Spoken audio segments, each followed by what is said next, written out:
So with devstream 165, we got a little bit of information, but let's just start with kind of the biggie. Echoes of the Veilbreaker is, well, it went to cert last week. They mentioned it went to cert last week, and lo and behold, it's coming November the 2nd. That is next week.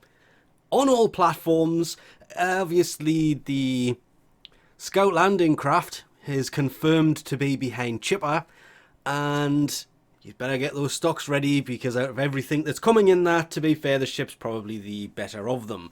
There was an ephemera as well that, to be fair, we'll get onto later. They showed artwork of the new sister pair. Cannot remember their names, at all. But most people don't even know who they are. They are the pair of sisters who spawn inside of Void sabotage missions. Now, these new ones are going to be inside of Carl's Break Norma missions as an optional boss. But the bad side to this is the two new weapons, it's a sniper rifle and a hammer, are going to be skins. Yes, they've done it again. Skins. Don't know why they keep doing this. It's a hammer and a sniper rifle. They did kind of show this optional mission where if you pick up the weapon, they showed the one with the sniper. Hope the one with the hammer is going to be quicker to take out, because if she's melee, that means melee on melee, so gonna need a good melee for her. If you leave it alone, you don't have to do these. These are optional mini bosses. You don't have to actually do it.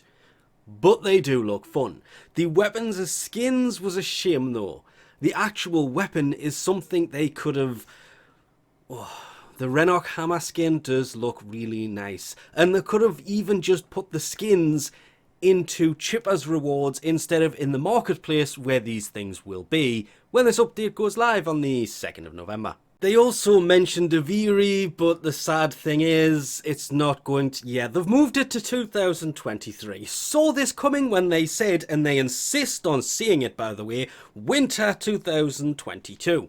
That gives them 2 days to do hotfixes. No, the Aviri Paradox has been moved to sometime next year. That gives them 12 months of next year to do it. It's the new war all over again.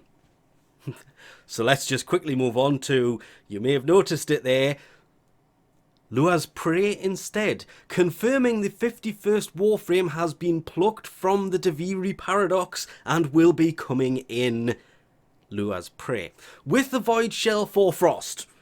Yay! I mean, Grendel and Mag are getting them too, but still, Frost. Yay! There's also, which is kind of a biggie, Nightwave. Nora's Mix Volume 3 will be coming in that update, so we know that you basically have November to finish Volume 2. But hopefully they've listened to people and there is new rewards in that. We'll have to wait and see. Grendel and Ureli are having a rework too. They did show the new mission on Lua, confirming that you're going to be able to do some things, but it's survival. There's two. There's a normal level one, a higher level one, with pockets of black and white that will give buffs, but they didn't say what they were. Basically talking about spoilers and kind of other things, but Lua is reacting to something, and we all pretty much know at this point it is the Deviri Paradox, because that's where the whole black and white side of things is coming from. But you can spawn the necramech in these two missions because there is two survival. One normal level, one much higher level. They did also say that being inside of the black and white will give buffs, as I mentioned before, but every 5 minutes there will be an enemy that spawns. That would have been the one that they showed in the image, what, days ago? That you have to take out quickly because they will drain your life support quicker, making these survival missions pretty hard. The new frame will be dropping from these survival missions, and you will need your necramech during these missions for, again, all they said was reasons. It didn't go into what the reasons are because obviously it's lore related to what is going to be coming in basically the last update, big update we're going to get this year, Lua's Prey. But more importantly, of course, is the new frame. Will be coming in Lua's Prey. Has been confirmed that it is named Varuna, and they showed nothing more than artwork of the frame. Hopefully, the next dev stream will show more of this frame in action, but it was just weird only seeing pictures.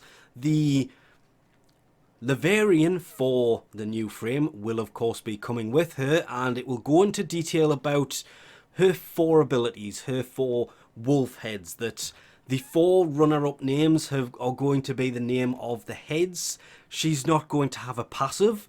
She's going to have 4 passives, because each of the wolf heads are going to have a different passive, so you can change passives as you go through the mission, which we'll have to see how that works out. They've kind of tried this before and it didn't quite work as they hoped, but we don't really know until we can see this frame in action how the wolf heads are going to be used as kind of abilities, how their names are going to coincide with the abilities, because to be fair, descriptive names are slightly better than names that have nothing to do with what the ability does. They are always better, but hopefully we'll get to see this frame in the next dev stream, which should be the end of next month. Why they don't just say it'll be at the end of next month, I will never know. They did show the new Archon shard ephemera. As I mentioned earlier, there's going to be 2 of them. One is going to have all of the shards in the back, and you're going to be able to basically use this ephemera as nothing more than a flex to go, ooh, look at me, I can actually get Tau Forged shards. Because there's a lot of people who haven't got a Tau Forged shard at all yet. Been talking to a lot of people who have 1 or 2. These things are supposed to have a 20% chance of dropping, and I believe we're 8 weeks into this. People shouldn't still be hunting these without ever getting one. They should have had at least 1 and be on their way to their second one. So it'll be a few months before anybody can actually run around with all 5 of these as Tau Forged shards, but you can see the difference between them, which I did kind of like. And then there's the other ephemera. Yep, they've made 2 of these. Hopefully one's dirt cheap. That will have 1 shard going through your frame that you can colour any colour you want. They did talk about making it green. I like that one. And the shards you have installed will basically circle around you. I didn't think I would have liked that idea as much as seeing it in-game, but yeah, that's not too bad at all. I think I like the one where they're actually in the spine of the frame, but if you put an ephemera on, you're not going to be able to see these things at all, which is kind of a huge shame. So I'm glad they did 2, but it's not what they were talking about, where you would be able to position the shards in the frame yourself. So you equip the ephemera, move them around, you can put them wherever you wanted to. I understand why they haven't done this, because people will use them for things they shouldn't be used for, but I was really looking forward to basically having a smiley face, where the face of the helmet would be, and 2 eyes. So you've got 2 shards through the eyes and 3 through the mouth. And then you can give any frame a smiley face, or a frowny face if you're using Vault. And all the other hot fixes and everything else they went through, I'm going to completely ignore, like the fact that they didn't even show the Scout landing craft, but you can see it kind of as you are jumping out of it, which I'm glad they finally showed, but I wish they would show in a lot more detail. We'll have to wait till it's added on the 2nd of November, but they did show the QTCC ephemera, the Quest to Conquer Cancer, the Conqueror ephemera of 2022, which did look nice. They also changed the colour of this, which was quite fun, but this is going to be the reward once they reach 100,000 raised. They actually went from 88 to 90, over 90,000 during the stream itself, the dev stream, which means the armor, the shoulder piece, is now a pretty much guaranteed thing, which is quite funny because at the time of actually recording this, they've just realized it went over $90,000. This is of course for charity. This isn't going to Digital Extreme, so the more they can raise, the better. There is of course no need to panic about this. If you do not need to run out and donate money to this. No. You can, of course, if you want to donate to it, but the rewards from this will be given to everybody. So if you have donated or not, you will still get the ephemera, the armor piece obviously already unlocked, but that ephemera, last year's looked nice. This year's looks actually a lot better.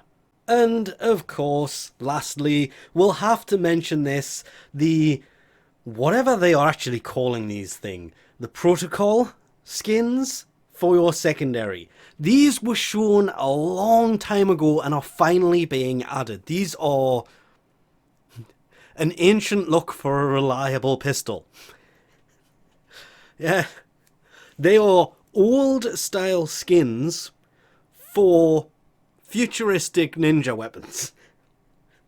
I said that at the time, they look kind of weird, but it is confirmed. These things will be coming, sadly, as part of the Nightwave reward system for Volume 3, and from what they said, there's going to be a lot of things inside of Nightwave Volume 3 that's going to be quite interesting. Rewards-wise, it's mostly new, which is great. Hoping they've split these up to kind of accommodate that, and it's not just one pack that gives them all. That necramech that was in the teaser image is in fact going to be behind Nightwave. It's got nothing else to do with the Lua's Prey update other than it's going to be the higher tier reward for Nightwave Nora's Mix Volume 3, meaning that finally they're adding something that looks better, but at the same time it's just a normal skin till you realise that the popcorn in the middle is actually, it's not gold, and the skull has also been treated to a bit of reskinning here. So interesting to actually be able to see these when they are added in the whole Lua's Prey update that is coming in, hopefully coming in December of 2022. But then again, we were saying that about the Viri Paradox not 4 months ago. And with that, we will leave this off here. Thanks for watching, and I'll catch you next time.